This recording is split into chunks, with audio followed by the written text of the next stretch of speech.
Hi children, welcome back to our social class. So we shall continue with our next topic in industries lesson. Okay, so we are going to see about the two iron and steel plants. Okay, so the first one is Jamshedpur. So as you know, before 1947, only one iron and steel plant was in the country, and that was Tata Iron and Steel Company Limited, otherwise known as TISCO. It was privately owned. Okay, so after independence, the government took initiative and set up several iron and steel plants. Okay, so TISCO started in 1907 at Sakchi. Okay, it was started in 1907 at Sakchi, near the confluence of the rivers Subarnarekha and Karkai in Jharkhand. So later this Sakchi was renamed as Jamshedpur. Okay. Next, coming to the benefits of this place. Okay.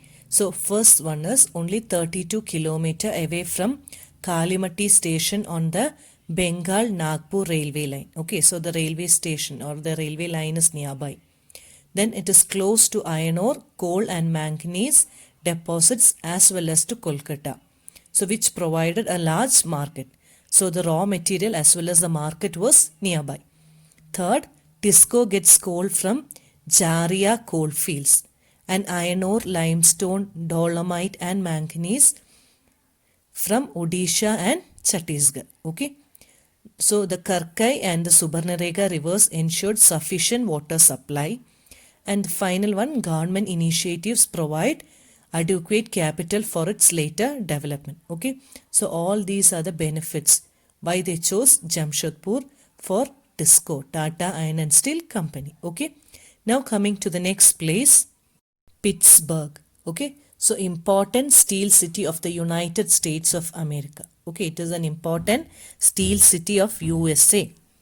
It enjoys locational advantages. Okay. As you saw previously, raw material such as coal is available locally, while iron ore comes from the iron mines at Minnesota. Okay. So about 1500 km from Pittsburgh. And it is one of the world's best routes for shipping ore cheaply. Okay. The famous Great Lakes waterway lies between these mines, and Pittsburgh trains carry the ores from Great Lakes to Pittsburgh area. Okay. And Ohio, the Monongahela and Allegheny rivers provide adequate water supply. Finished steel is transported to the market by both land and water routes. Okay, so they have facility for transport by land as well as water.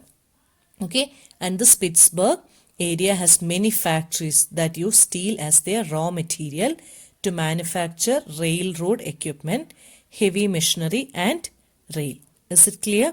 So this is the main features and the benefit of Pittsburgh, okay, in USA. Okay, now we are going to see about cotton textile industry. So as you know, cloth is also an important industry. Okay, so weaving cloth from yarn is an ancient art, isn't it? So cotton, wool, silk, jute, flax are all used for making cloth. Okay, so textile industry is divided on the basis of raw materials used.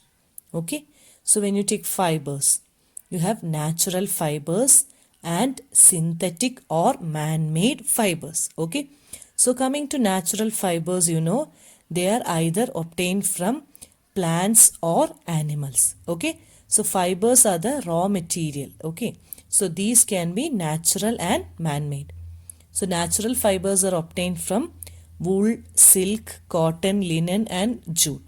Okay, and the other one is man-made fibers. Okay, they are nylon, polyester, acrylic, rayon. Okay, and it is one of the oldest industry in the world. Which industry? Cotton textile industry. Okay, so till the industrial revolution in the 18th century, cotton cloth was made using hand spinning techniques. Okay, that is wheels. You know, Gandhiji was using the charka, okay, and looms. So in the 18th century, power looms facilitated the development of cotton textile industry, first in Britain and later in other parts of the world. So which are the important producers of cotton textile? India, China, Japan and USA. Okay, so now we are going to see about two main places and the cotton textile there. Okay, so the muslins of Dhaka, chins of Masulipatinam, calicos of Calicut, and gold wrought cotton of Burhanpur, Surat, and Vadodara. Okay, so these are all different types of clothes that you get from each places. Okay, and they were worldwide for their quality and design. Okay, but manufacturing these clothes were time consuming and very expensive. As you know, traditional cotton textile industry was unable to face the competition from new textile mills. Okay, so new textile mills started rising in the west. Okay, and they produced cheap and good quality fabrics through mechanization. Okay, so the first successful mechanized textile mill was established in Mumbai. Which place? Mumbai in 1854. Which year, children? 1854. Okay, and what are the availabilities for textile industry? Warm, moist climate. Then you need a port for importing machinery, availability of raw material, and skilled labor led to rapid expansion of the industry in the region. Okay, and the industry also started flourishing in states of Maharashtra and Gujarat initially. Why?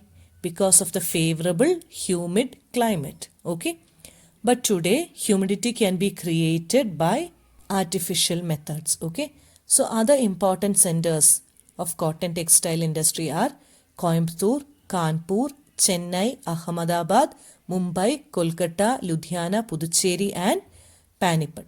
Okay, so now we are going to see about Ahmedabad. Okay, it is located in Gujarat on the banks of the Sabarmati river. Okay, so first mill was established in 1859. Okay, so it was the second largest textile city of India. Which one? Ahmedabad, following Mumbai. So Mumbai is the first largest textile city of India, and it is referred to as Manchester of India. Okay, so it is situated very close to cotton growing area, and it ensures easy availability of raw material, ideal climate for spinning and weaving. Okay, so flat terrain and easy availability of land makes it suitable establishment for mills. Okay, and provide both skilled and semi-skilled labor. Okay, so well-developed road and railway network permits easy transportation of textiles to different parts of the country. Okay, also providing easy access to the market. So whenever you take an industry, you need all these facilities: raw material availability, transport, water supply, okay, and the market and transport facility. So flat terrain and easy availability of land makes it suitable for establishing mills. Okay, and you need also skilled and semi-skilled labor. Okay, the last one is well-developed road and railway network permits what? Easy transportation of textiles to different parts of the country. Okay, now you know Mumbai port nearby Ahmedabad facilitates import of machinery and export of cotton textiles. Okay, so issues in Ahmedabad textile mills were they? So several textile mills closed down due to the emergence of new textile centers in the country, as well as non-upgradation of machines and technology. So all these were the causes which arose for issues in Ahmedabad textile industry. Okay, now we are going to see about another textile which is in Osaka. Okay, so Osaka is an important textile center of Japan. Okay, it is also known as Manchester of Japan.